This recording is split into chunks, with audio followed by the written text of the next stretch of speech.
Alors c'est parti, nous sommes rendus à la capsule 2.4, les électrolytes.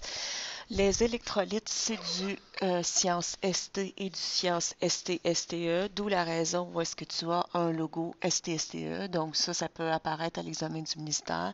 Et tu as des logos ST qui sont les fameuses sciences fortes, comme tu les appelles.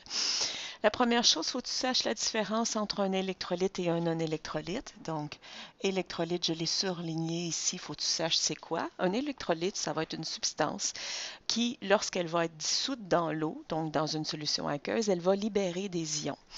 Il y a trois types d'électroniques que tu dois connaître un peu plus. On parle des acides, des bases et des sels. On y reviendra un petit peu plus tard. Si on reste toujours en sciences ST, tu dois connaître la différence entre un électrolyte, comme je te l'ai dit, et un non-électrolyte.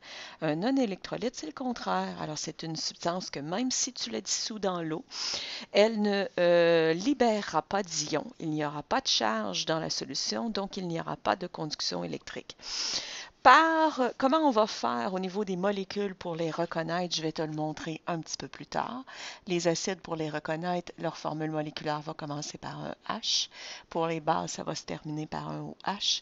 Et pour les sels, c'est la rencontre, la réunion entre un métal et un non-métal. Les non-électrolytes, ben, c'est le reste. Je t'en ai mis des exemples ici. Donc, sur papier, pour reconnaître un acide, une base, tu regardes sa formule moléculaire. En laboratoire, comment tu vas faire pour reconnaître un électrolyte d'un non-électrolyte? Bien, tu vas faire le test de la conduction électrique. On s'en est déjà parlé. Le sel, sa formule moléculaire, c'est NaCl. C'est la réunion entre un métal et un non-métal. Donc, tu sais que c'est un électrolyte. En laboratoire, qu'est-ce que tu peux faire pour savoir si c'est un électrolyte? Bien, quand tu vas dissoudre ton sel dans l'eau, il y aura formation d'ions positifs et d'ions négatifs que je te montre ici. Alors, tu as ton Cl qui devient chargé négativement, puis tu as ton Na qui devient chargé positivement. Ça, tu ne le vois pas, par exemple, mais toi, en laboratoire, tu peux déposer un détecteur de conduction électrique, tu vas voir que le courant passe. OK? Ça, c'est pour un électrolyte. Si j'enlève ça et je mets un non-électrolyte, donc je saupoudre du sucre, qu'est-ce que tu constates au niveau de la molécule? Oups, j'ai oublié d'enlever les sels. Alors, saupoudrons du sucre. Il n'y a pas de formation d'ions, ça reste en molécule. Donc, puisqu'il n'y a pas de charge positive et de charge négative, quand tu vas descendre ton conducteur d'électricité à l'intérieur, le détecteur de conduction, ben, tu vois que ça n'allume pas. Donc, le sel, c'est un électrolyte et le sucre, c'est un non-électrolyte. OK, donc si on retourne à nos notes de cours, on sait la différence entre un électrolyte et un non-électrolyte. Maintenant, allons voir la différence entre un électrolyte fort et un électrolyte faible. J'imagine que tu as déjà une idée de qu'est-ce qui va se passer. Donc, si je prends n'importe quel sel, choisissons, bon, lui, non, je vais choisir lui, parfait. Et je le saupoudre.